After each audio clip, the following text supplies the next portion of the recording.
So what I'm going to do is I'm going to compute the geometric error matrix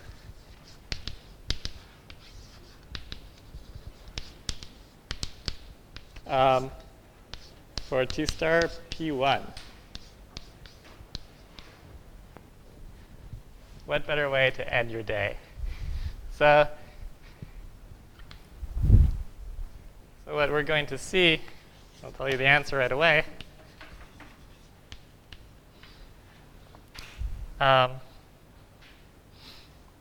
So the R matrix is going to be an endomorphism of C2, right? And it's going to be equal to the same, more or less the same matrix that Pavel wrote down. So I write it this way.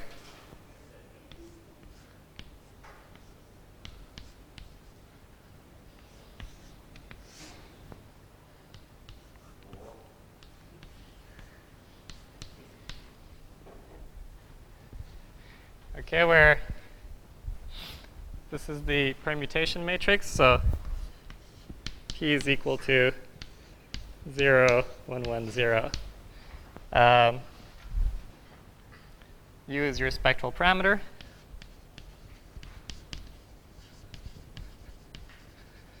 And then H bar, you could think of as a quantization parameter, the Yangian.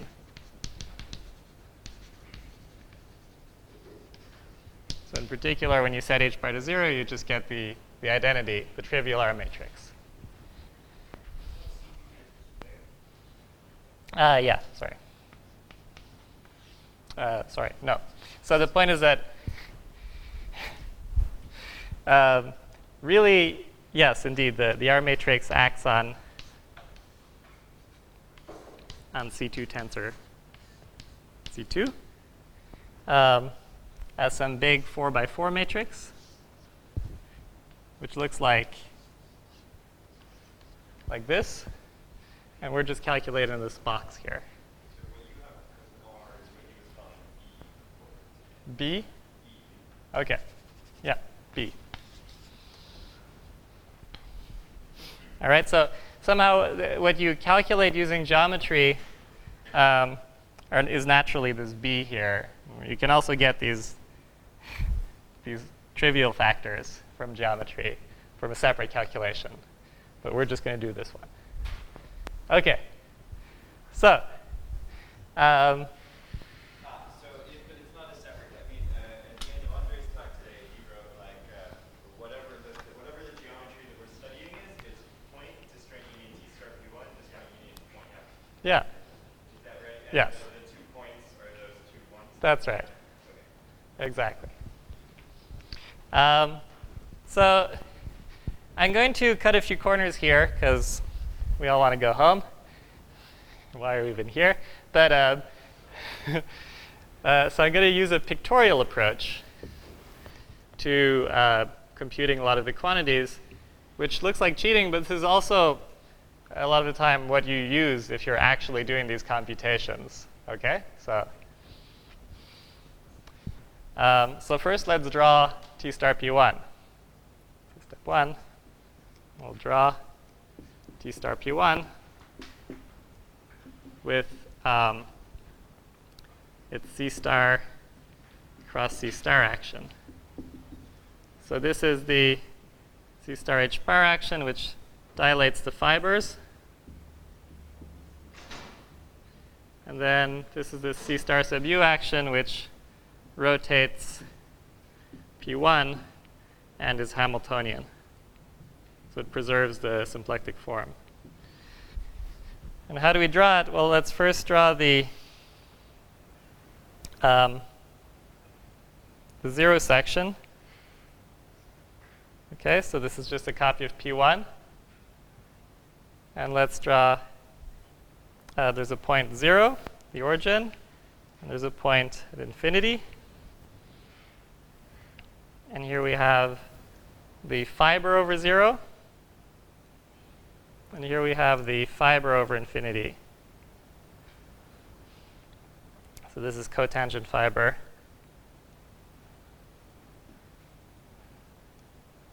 This is zero section. And these are two lines. This is a copy of P1, and they're special because they're orbits. They're stable under this C star, unlike all of the other cotangent fibers. So if I draw a generic orbit of the C star action, orbit of C star U, it looks like this. And then these special orbits flow in this direction. Okay, so this is as Z in C star U goes to infinity, points move this way. So far, so good. Any questions? Great. So these are two fixed points, 0 and infinity.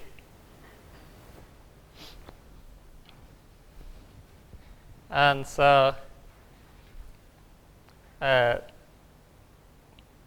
fixed locus is just equal to the disjoint union of these 2 points. Now, number 2. So what kind of thing is the R matrix?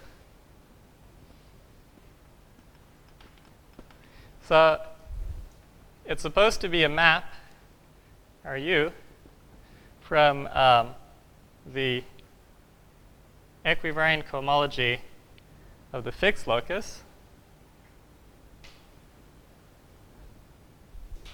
to the equivariant cohomology of the fixed locus. But here you might pick up some denominators. So here we invert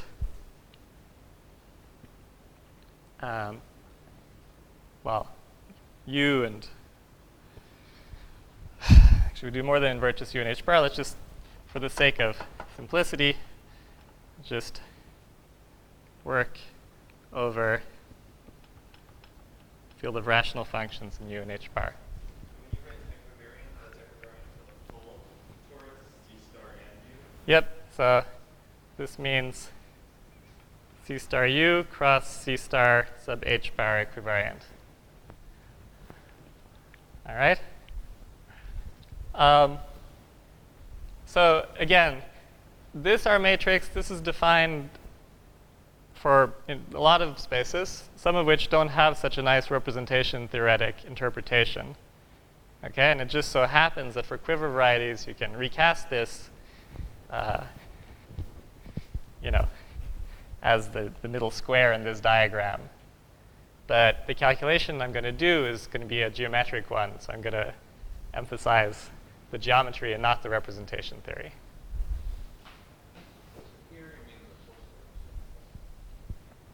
I could use a full torus here, but no, this is true. So that nothing else is fixed by this Hamiltonian torus. F0 is dilated by the Hamiltonian torus. So if you think about it, I said rotates P1, but I also said it's Hamiltonian, which means that what I'm taking here is the induced action on the cotangent bundle that you get by pulling back differentials by the rotation. And in particular, if you look near any point here, a Hamiltonian C star action should, every time it dilates one direction, it should contract another direction because it should leave a symplectic form invariant. So you can see that happens here, and it happens here too. Okay, so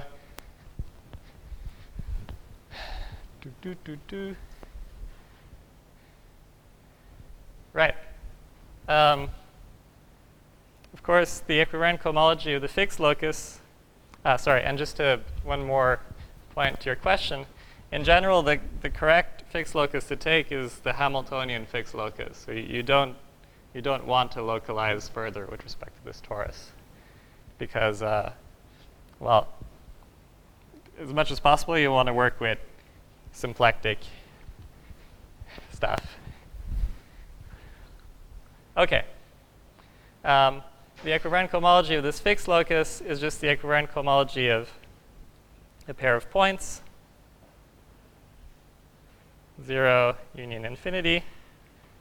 Okay? So this is, of course, just two copies of the equivariant ring of a point.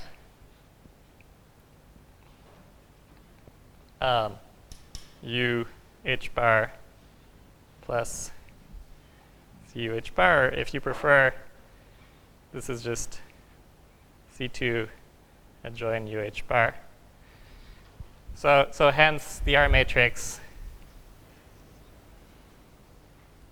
is going to be some endomorphism of C2 adjoined rational functions in U and H bar. Okay, so it's the right type of object to give us this answer.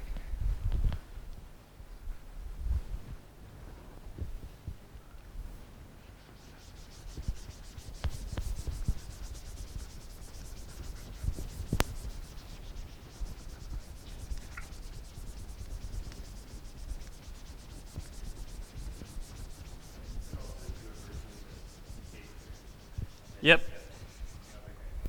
You'd get the R matrix for the quantum loop group instead of the Yangian. Then you would get the mythical elliptic quantum group.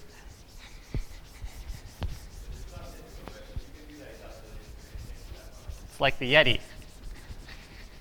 We believe it exists. Scientific consensus is that it exists. But we can't be sure. Everyone who's done it has died.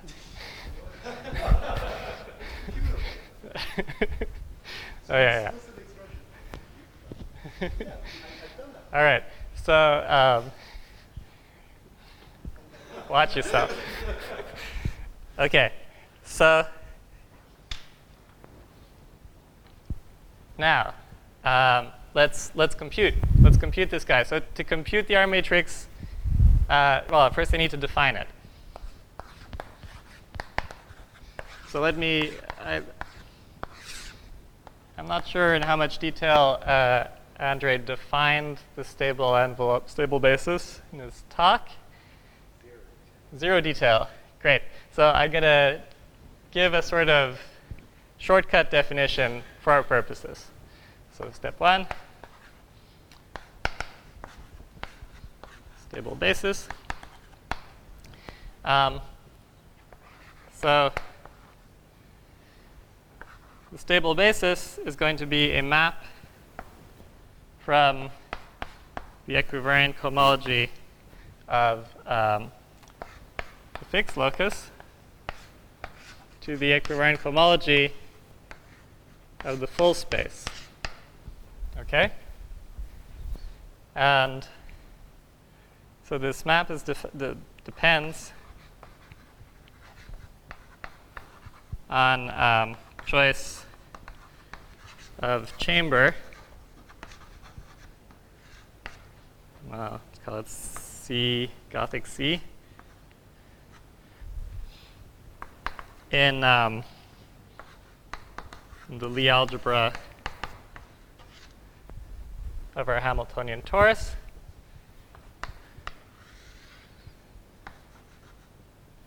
So here's C minus, and here's C plus.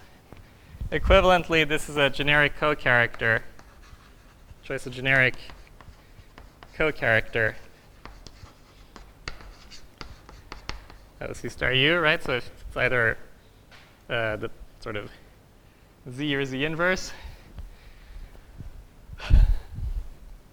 And more pictorially, this is just, do we send Z to infinity or Z to 0? Okay, so so it's the stable envelope with respect to this guy. And it also depends on choice of polarization.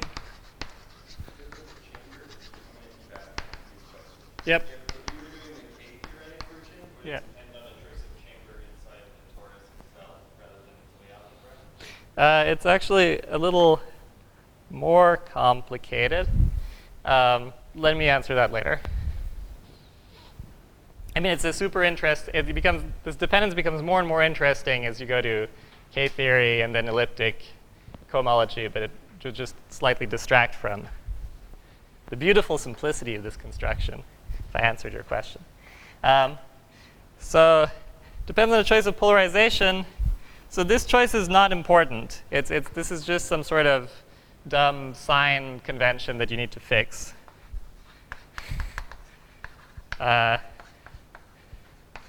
So I'm not going to spend much time on it, but it's basically decomposition of the cotangent bundle of X, or rather its class in K-theory, into a positive part, T plus X, plus a negative part, T minus X, which are half-dimensional. Okay, so think, for instance, if you have a symplectic vector space, you can decompose it into a Lagrangian subspace and its dual. You call this a polarization. And this is sort of the same thing for symplectic resolution. Yeah. So let's fix a polarization because we will need it for the formula. So we decompose the tangent bundle of T star P1 as a direct sum of half-dimensional bundles. Basically, so the tangent bundle of the cotangent bundle, when you just restrict to P1, this is, as you can see, this is equal to the tangent bundle of P1 plus the cotangent bundle of P1. And we're just going to use this decomposition. So this is the positive part of our polarization.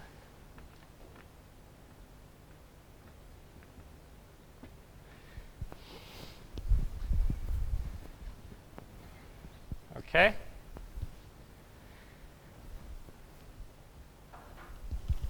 So if we change this choice, everything we'll do will just change up to a sign.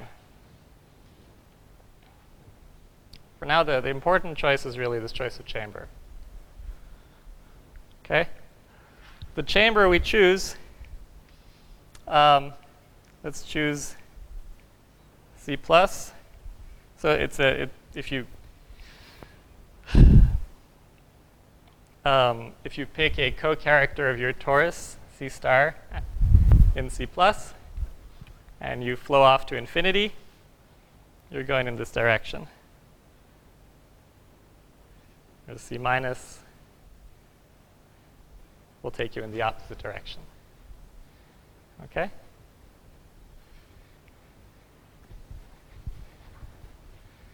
So, great.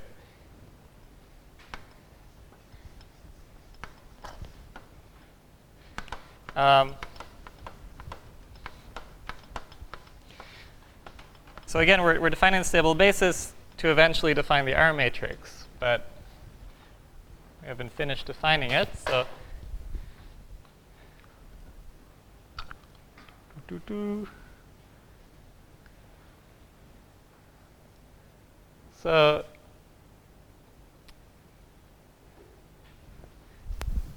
in this situation, we can take a shortcut, define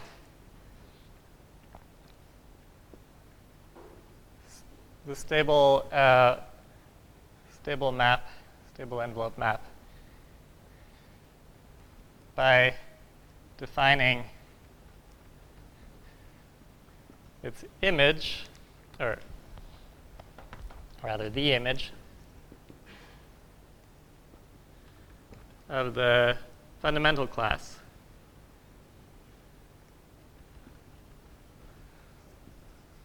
Classes, 1 of 0 and 1 of infinity. So this is inside a covariant cohomology of 0. This is inside the covariant cohomology at infinity. So in general, the fixed loci are some bigger, higher dimensional varieties. And you're trying to define some map from their cohomology to X. And so I need to give you some geometric way of going from here to here. But because our fixed loci are just points, I can just give you one class where that point goes, and that's enough. But you'll sort of get the idea of how the general case works from the answer to this question. So general case is similar.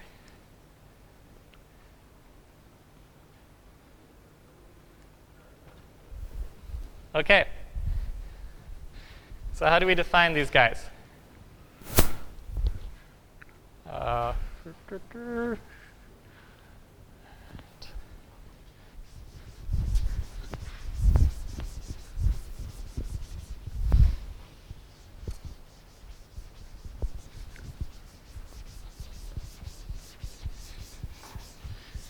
know Andre expressed his prejudice about taking closures. So that's sort of what we're going to do. No,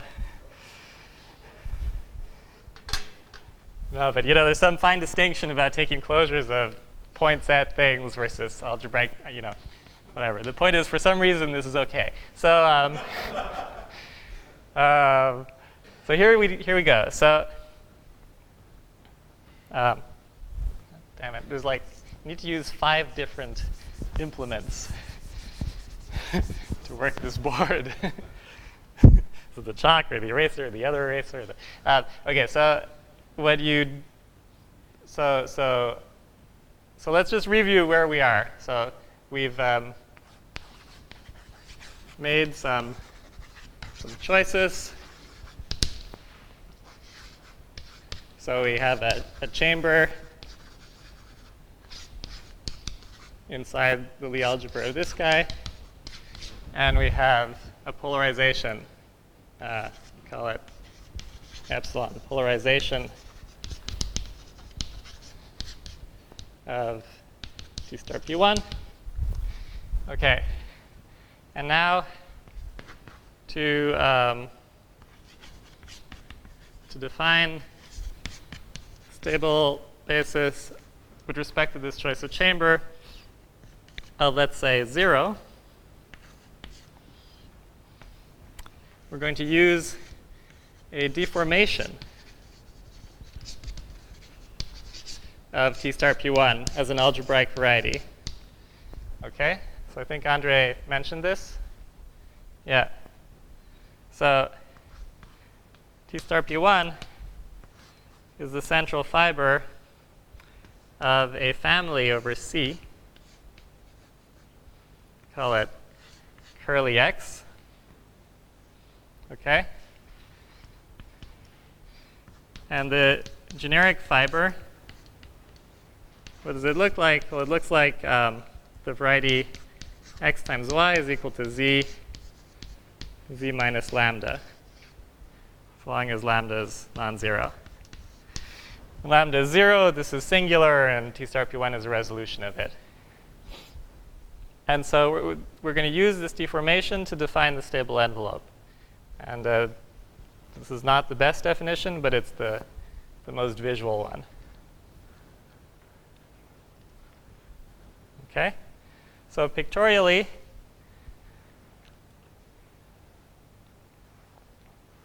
again, here's our picture of T star P1. This is X.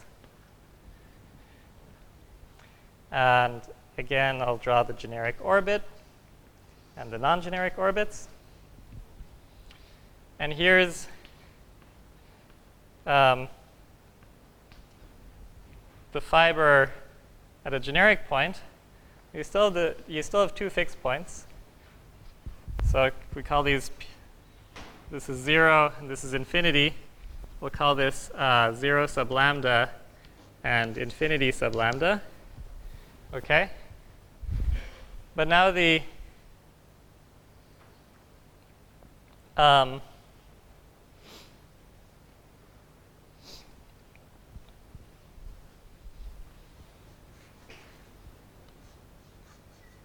orbits coming out of these guys are just closed. Okay?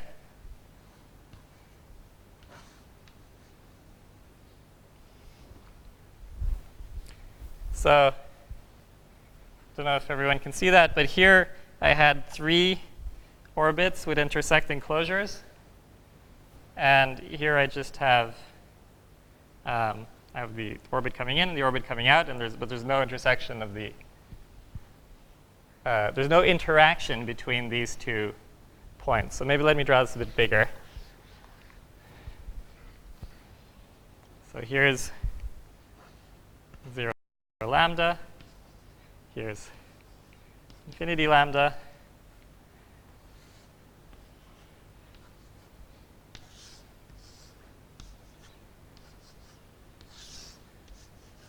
This is what the orbit structure looks like. So the point is there's no interaction between 0 lambda and infinity lambda, which somehow you can easily convince yourself that this is because this generic fiber is smooth and affine. In that case, basically the 2 different fixed points will never be linked by a series of orbit closures. Okay. Yeah.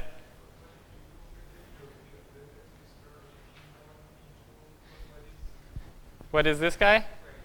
This guy is a family of deformations. So I'm just embedding T star P1 as a central fiber in a 1-parameter family of algebraic varieties. In fact, this is in some suitable sense, the universal deformation of T star P1 as a symplectic variety. Okay? Okay. So, sorry. Yeah. Could you repeat what it means precisely, no interaction? It means that in this example here, I can get from 0 to infinity by hopping along orbits whose closures intersect. Right? You mean attractor of one point and repellent of Yeah. So see here, starting from 0, 0 is in the closure of this C star orbit. And another point in closure of the same orbit is infinity. Right? And so you can get from 0 to infinity by, moving in families of orbits with intersecting closures. But here, if you do that, you can never get from 0 to infinity. You can go down this way, you can go this way, but you can't.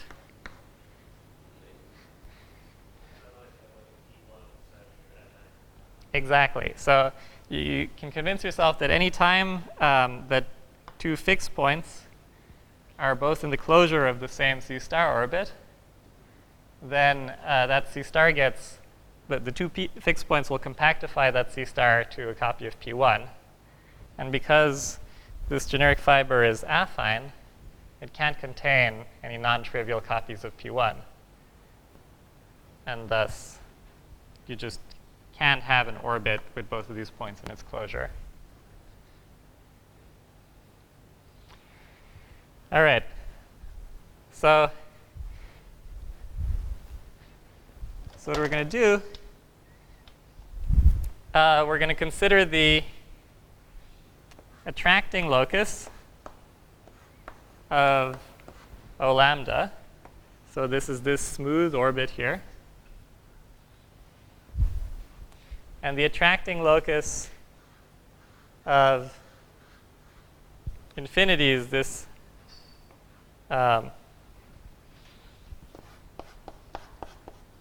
this guy here. Okay? That's true, actually.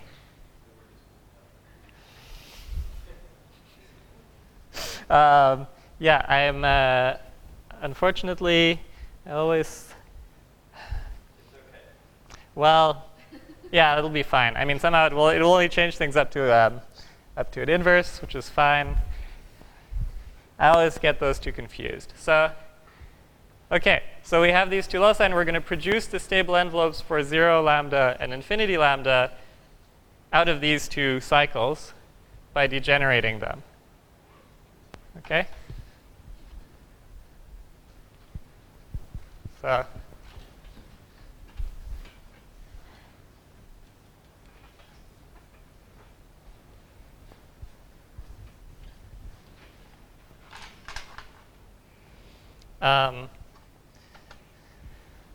so we're going to degenerate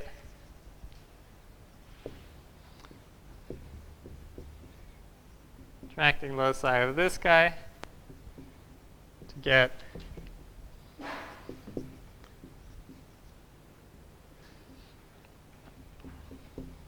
so attracting here means with respect to the co-character C+. So I should probably write that into the notation. And likewise for the attracting locus C-. Notice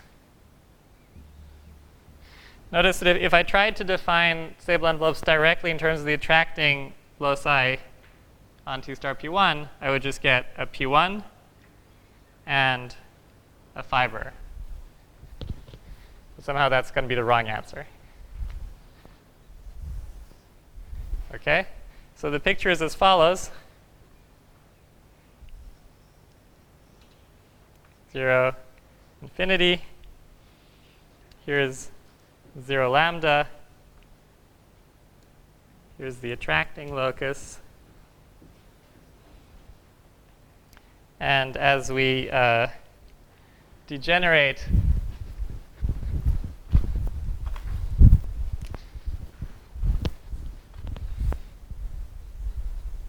this picture to this one, we get this cycle degenerates to this one.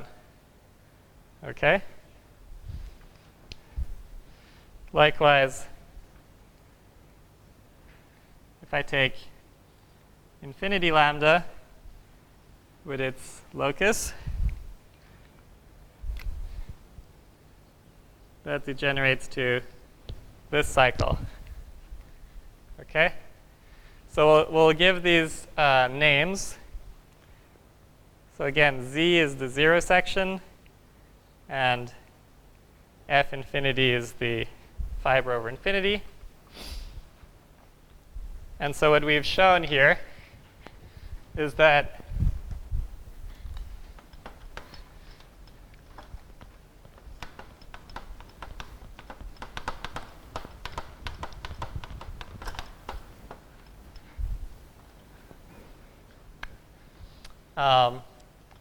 the stable envelope of 0 is equal to a sine times Z plus F infinity. And the stable envelope of infinity is just equal to a sine times F infinity. And these signs depend on the polarization.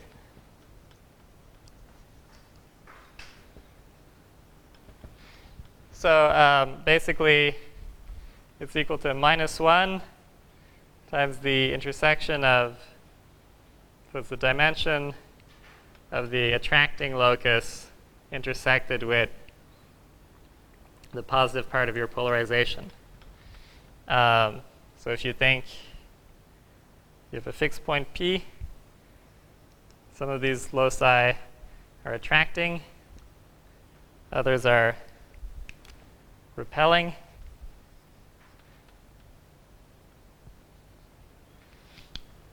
And then you have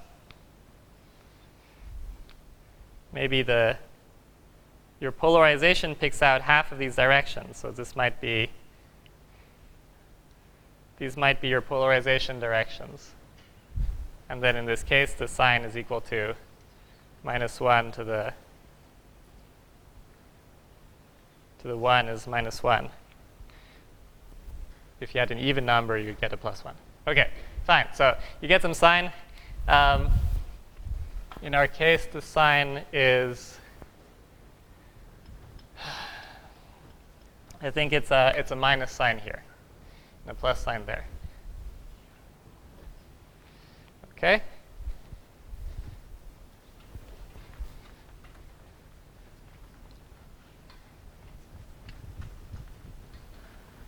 Likewise,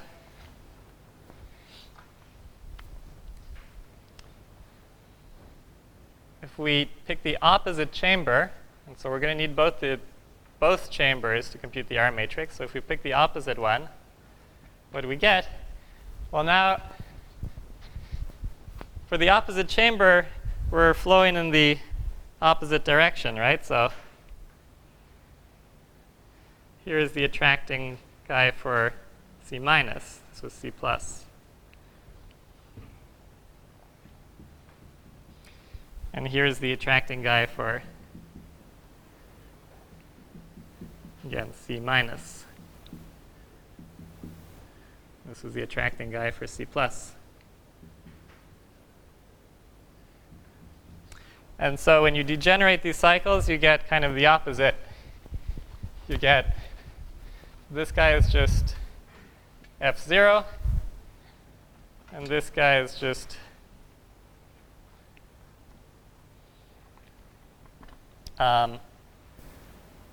Z plus F0. And again, there's a sign, and now I actually can't remember what it is. I suppose it should be the reverse of whatever it was before.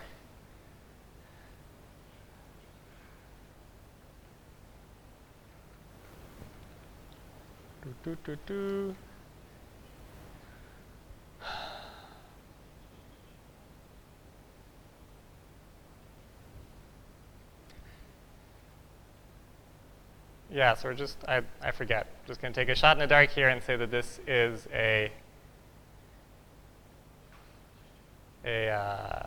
minus. All right. Yes? So Z is just denoting the class of P1, is that right? Yes. Z is a class of P1. Right. Should there maybe have been like a equivariant parameter multiplied on these guys or something? No. So, sorry? They sort of look invertible in this map. Invertible? Yeah. But I might want to have to invert mu or something in order to invert the stab. Yeah, but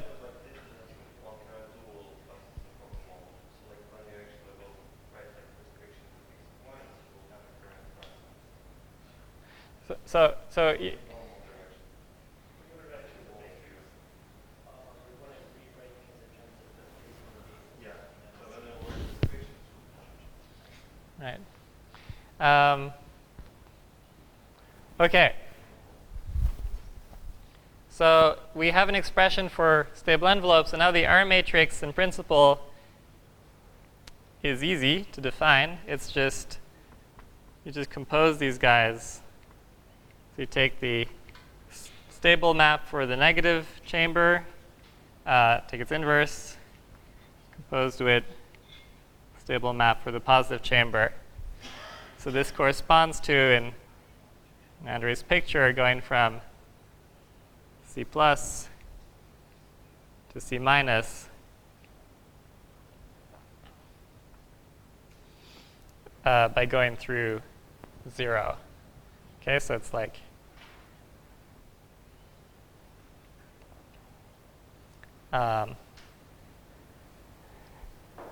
think of this as sort of stab C+, and this is stab C minus inverse. Now, you may ask why this map, why am I allowed to invert this map at all? And OK, you have to convince yourself that this is an isomorphism after localizing equivalent parameters, but I'm not going to do that. Or rather, I suppose I'm going to perform the essential of the calculation now, because we're going to, in order to compute this composition, there's different things you can do, but we're going to express the stable maps in terms of the fixed points. Okay. So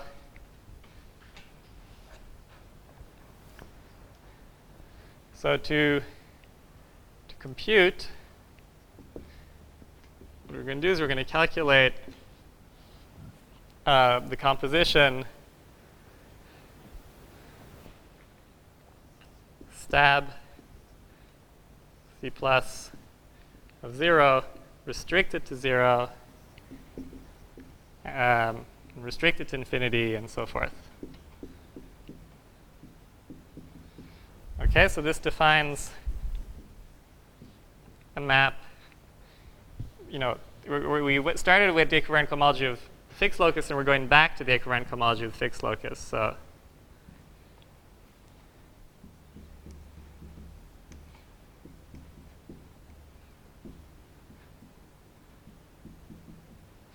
which you can think of as restriction composed with stab C+.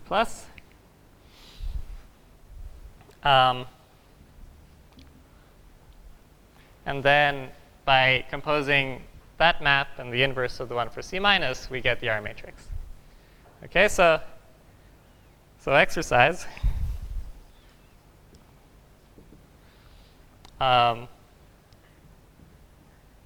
Restriction composed with stab C plus is equal to what? Well, doing these calculations, again, is not that bad in our setting.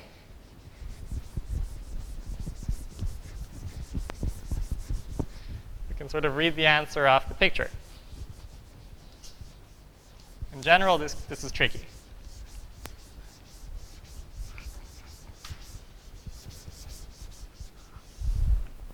So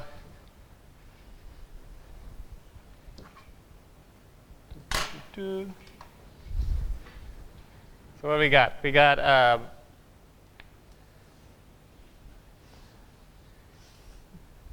our diagram. Now I'm going to draw weights of tangent lines to the fixed locus. Okay? So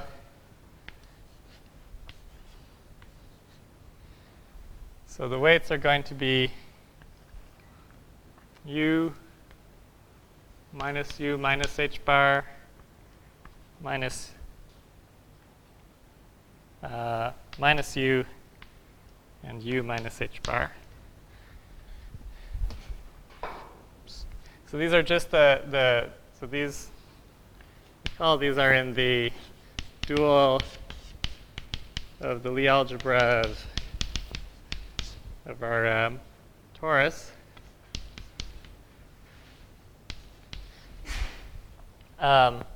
They tell you how the fiber is acted on by the torus. And then, for instance, if I want to compute, let's say, the 0 section restricted to 0, what do? So the 0 section is this cycle here. And I want to restrict it to this point here. And this restriction is non-transverse. And the amount of non-transversality is measured by this line. And intersection theory tells you you should just, the answer will be some multiple of the fundamental class of the point given by the Euler class of the transverse, the non-transverse line. So in the end, the answer is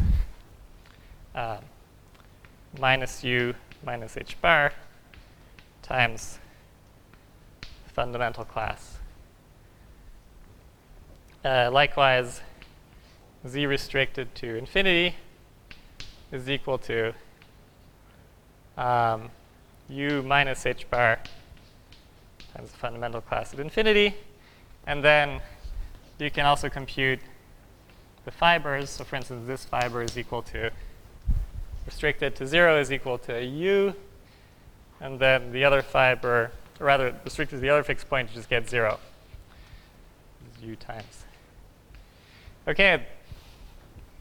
In the end, after computing these restrictions, we can calculate that this matrix is going to be what? So it's, we need to restrict z plus f infinity. Sorry, so let me set up my coordinates here. So this should be a 2 by 2 matrix, taking me from 1, 0, 1 infinity, 1, 0, infinity. This is my basis. And so what do I get? I get minus u minus h bar. Now I do, down here I get what? I get minus h bar.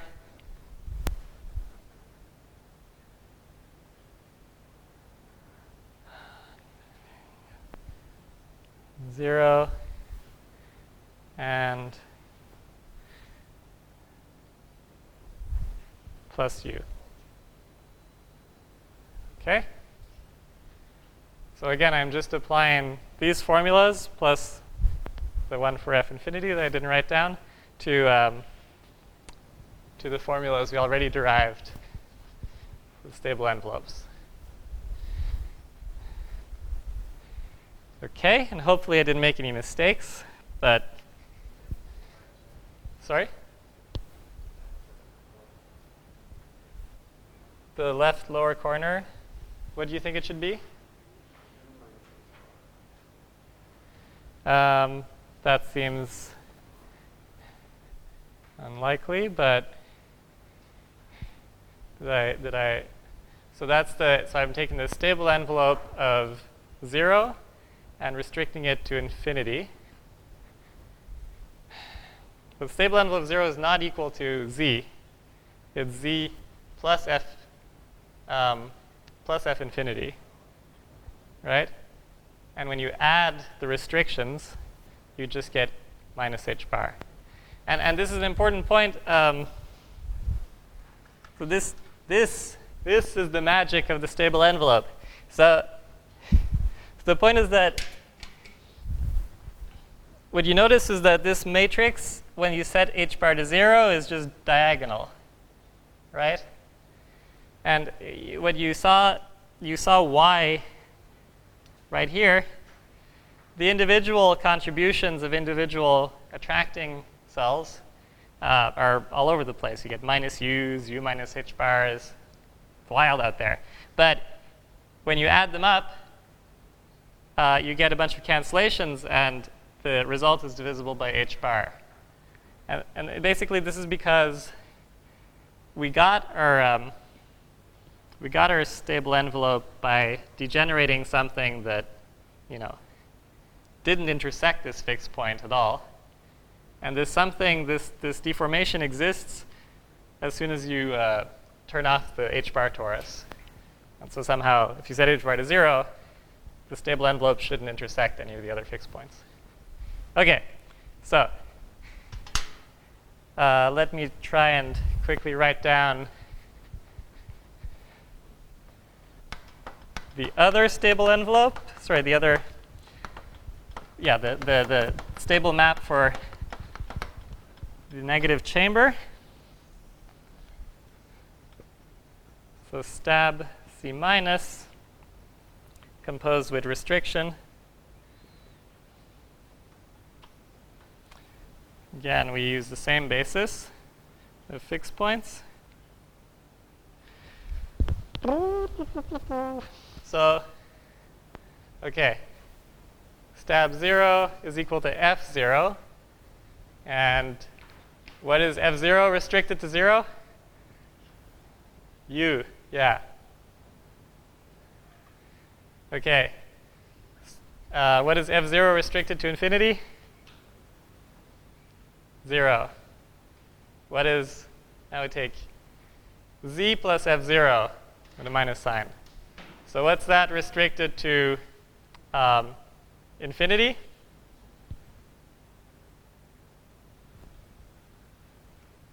Oh, sorry, yeah, what's that restricted to infinity?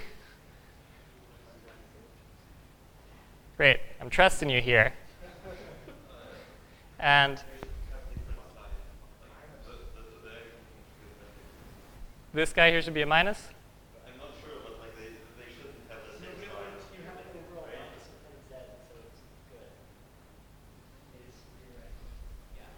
Like you have a minus z is all that's contributing, and you said z restricted to infinity. Ah, okay, great.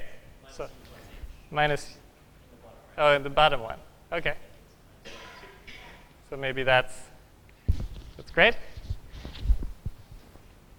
What about this class restricted to 0?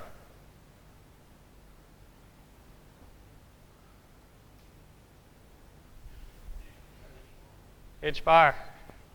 All right. 0 looks not fine because if you set h is to 0, like you should have the same for both stable and null. It looks like you're using opposite polarizations. It doesn't matter, you have just minus sign columns. That's like. All right. Well, we're going to have to settle for less than best here. Okay. So it's just like you said this, z is minus in the second row, but actually it's the first row. I'm not sure. So like maybe like what the row previously, just they use, for example, different conventional polarization. Yeah. So you know, at some point I forgot what the correct sign was for the stab minus, and that may now be finally. Yeah. So like they need to be written like in the opposite. Right. Polarization, Okay. We hope we aren't punished too severely for this deviation. We'll find out when we finally compute the R matrix, and it turns out to be, yeah. Okay. So all that remains is to multiply two 2x2 matrices. and the invert one. What? First do invert one and then multiply two by two. Oh, yeah. Right. So here I need a volunteer from the audience.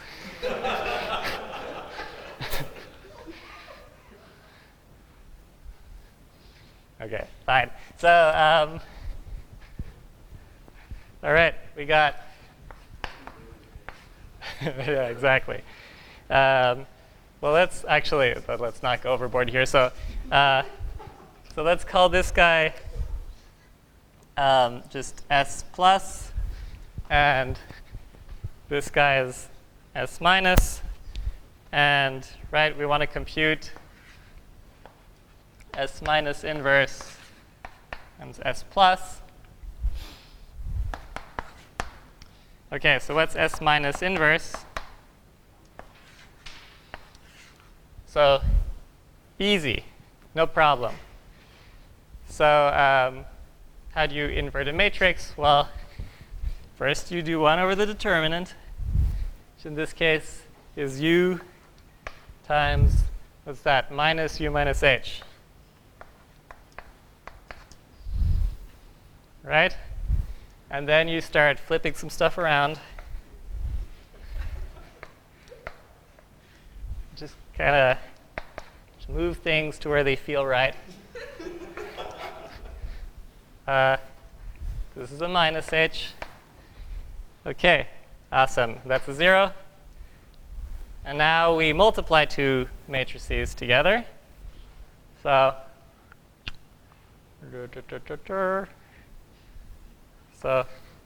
that's minus inverse, that's plus. This is equal to 1 over minus u minus h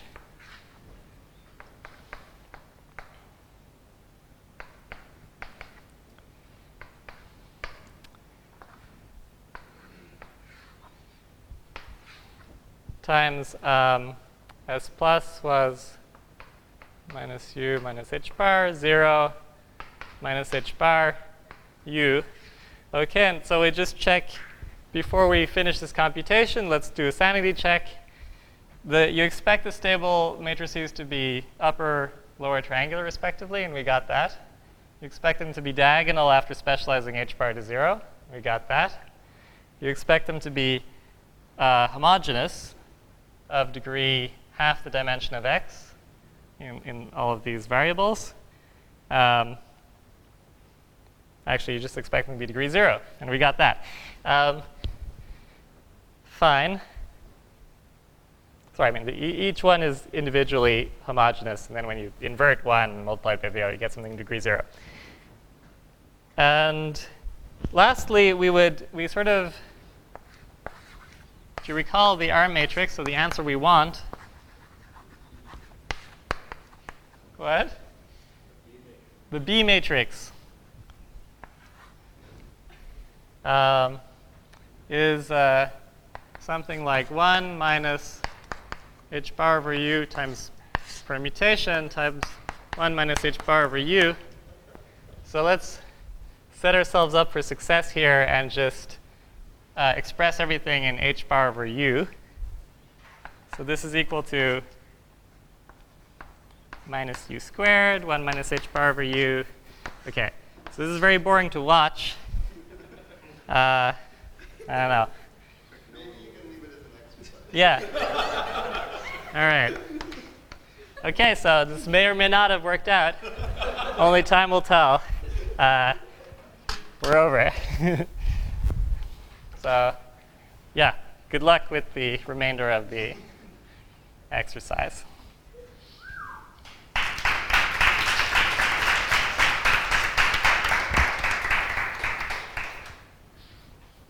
Questions? Now we do T-star P2. No, actually, the thing is that's easy because there's a factorization law for R matrices. So T star P2, our matrix is just a product of two of these guys. Why? So there's a geometric reason, which is just that if you take a stable envelope for a big torus or for a subtorus, those answers are compatible. And algebraically, this translates into somehow like the fact that to the sort of classical fact about R matrices or quasi-triangular structures or whatever, that the R matrix of, V times V1 times V2 times V3 sort of factorizes as a product of 2 by 2 R matrices. So sorry, I'm making a. What if instead I ask you for the resolution of the A2 singular? What are you getting for here, Ben?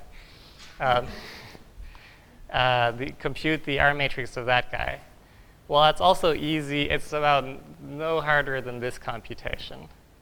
But it's not formally reducible to this one the way the other guy is. Correct. But somehow it should be because that guy is symplectic dual to T star P2. Well, No, I don't want to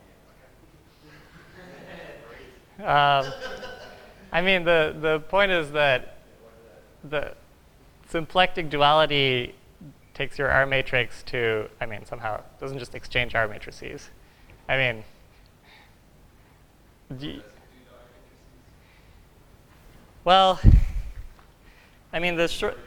The short answer is that the two structures which are exchanged under symplectic duality are something like the QKZ connection and the action of the quantum Weyl group. And so, of course, both of those have expressions in terms of whatever your algebras, but not like literally the same thing. So but I don't know. I mean, sure, you can surely cook up some formula for the R matrix in terms of the dual variety, but it's just not directly computed by that variety. Other questions? This is in the exercise portion. You what? X, y equals 0, sorry? Then you get a -1. Okay, so yeah, so potentially, I don't know. Yes? There's most certainly a wrong sign somewhere. But look, I suspect that the mistake happened at the very beginning when I couldn't remember whether the stable envelope of C- of infinity was a plus or a minus sign. So you have to go back and fix that.